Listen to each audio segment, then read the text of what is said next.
Bienvenidos al curso Rescate en Vehículos Comunes de Pasajeros. Nivel Advertencia. Continuamos con la sección número 7.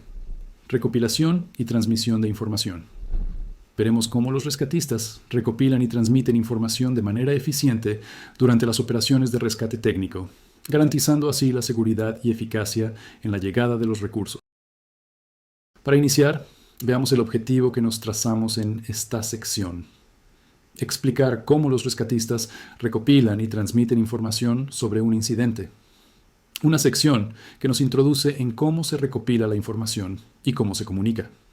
El manejo de la información es la base para el proceso de la operación, asegurando una respuesta coordinada y efectiva.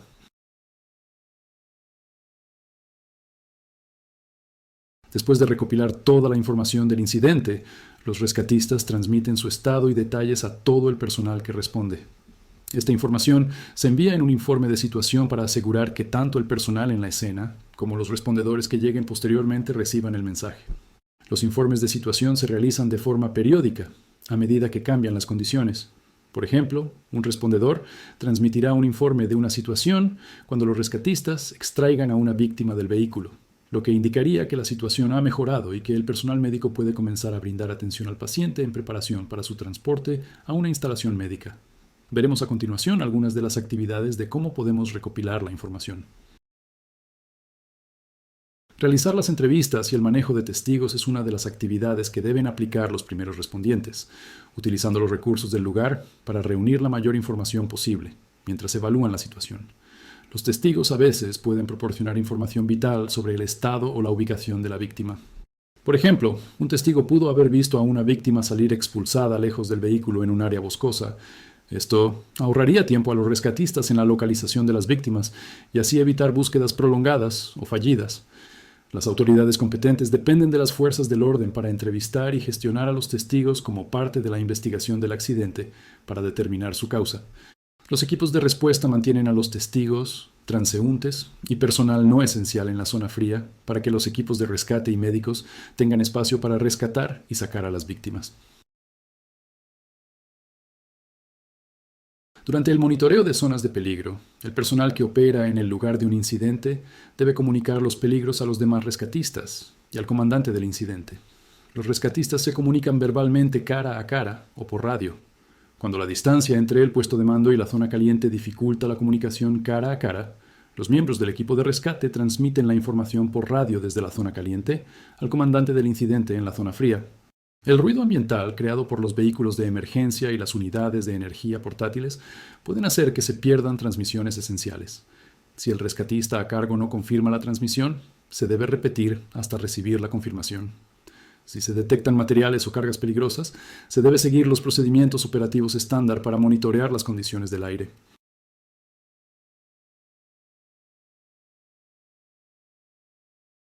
Los rescatistas consultan materiales de referencia pertinentes para prepararse para los incidentes que enfrenten. Pueden consultar materiales mientras operan en una emergencia. Otros pueden consultarlos como preparación o como material de estudio entre incidentes. Algunos materiales de referencia que se deben tener en cuenta son las guías sobre vehículos con combustible alternativo, manuales de los fabricantes de automóviles, la guía de respuesta a emergencias, las aplicaciones para teléfonos inteligentes como las que permiten identificar la ubicación de la batería o el airbag del vehículo y la aplicación para vehículos eléctricos de la NFPA que identifica las ubicaciones de peligro de alto voltaje. Se debe tener en cuenta las consideraciones de la disponibilidad y capacidad de los recursos. Los rescatistas deben conocer rápidamente las capacidades y limitaciones de los recursos disponibles, tanto inmediatos como a corto plazo. Una de las mejores formas de aprender esta información es mediante los ejercicios de entrenamiento realistas, que realizados de forma regular, ayudan a mejorar el manejo de esta información en las emergencias. Con este conocimiento, el personal puede trabajar con organizaciones externas para aumentar las capacidades y reducir las limitaciones tanto como sea posible. Durante la evaluación inicial, se realiza un análisis de riesgo-beneficio, comparando los riesgos para los rescatistas con los beneficios de mitigar esos riesgos. Por ejemplo, si la ejecución de una táctica de rescate puede causar lesiones graves o la muerte a las víctimas o a los rescatistas, se debe seleccionar una táctica diferente que proporcione un mayor beneficio al llevar a cabo el rescate.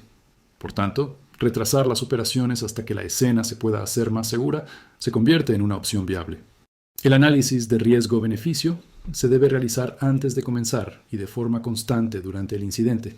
De acuerdo a la naturaleza del peligro y su gravedad, lo que comenzó como un rescate puede convertirse en una operación de recuperación. No se debe poner en peligro a los rescatistas para recuperar el cuerpo de una persona que ya ha perdido la vida. Para solicitar recursos y mantener la seguridad en la escena, los rescatistas dependen de una comunicación clara desde el primer contacto con el despachador y durante todo el incidente. Una vez que los rescatistas reúnen la información e identifican los peligros, lo comunican para solicitar los recursos adecuados. Las buenas prácticas de comunicación ayudan a lograr una operación eficaz en caso de incidentes con vehículos. Al comunicarse para solicitar recursos, los rescatistas deben transmitir la información precisa y breve. Los elementos que los rescatistas suelen comunicar en un incidente con vehículos incluyen los peligros, las tácticas, informes de la situación, solicitudes de recursos adicionales y otros detalles relacionados con los requisitos del incidente. Después de comunicar la evaluación al equipo, los primeros respondientes que llegan siguen los procedimientos operativos estándar para preparar la llegada del equipo de rescate y realizan funciones de apoyo bajo supervisión. La evaluación y el monitoreo de los peligros se debe hacer durante todo el incidente por parte del comandante del incidente. Los formularios que se utilizan para evaluar la información, planificar y documentar varían en cada jurisdicción. Se debe especificar qué formularios se deben utilizar y quién completa la documentación después de solicitar recursos. A medida que comienzan a llegar recursos adicionales, se debe establecer funciones de control del tráfico para ampliar la zona de peligro y dar cabida a más unidades de rescate de diferentes organizaciones y jurisdicciones.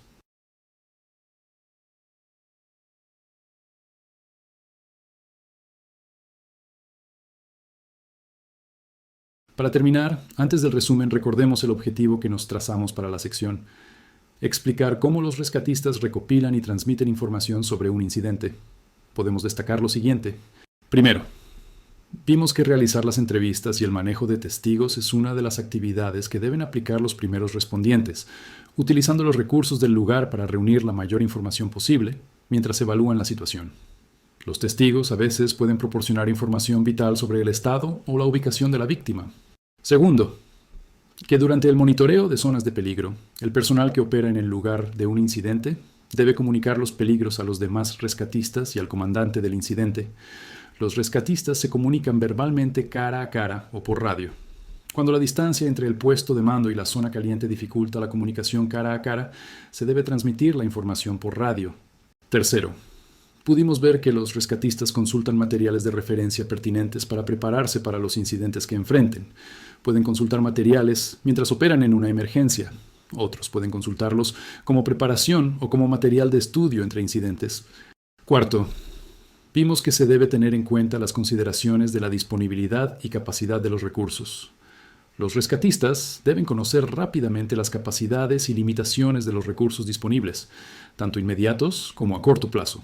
Con este conocimiento, el personal puede trabajar con organizaciones externas para aumentar las capacidades y reducir las limitaciones tanto como sea posible.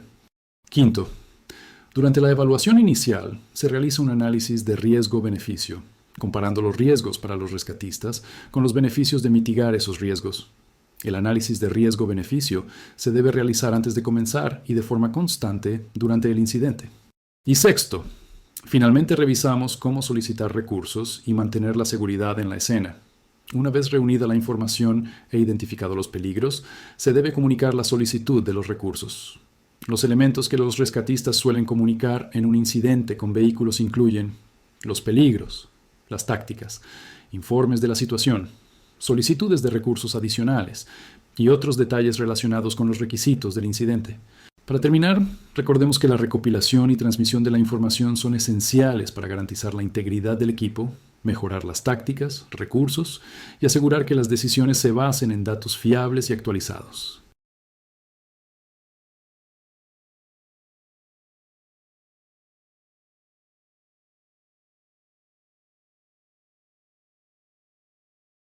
Agradecemos su atención y participación en la sección número 7.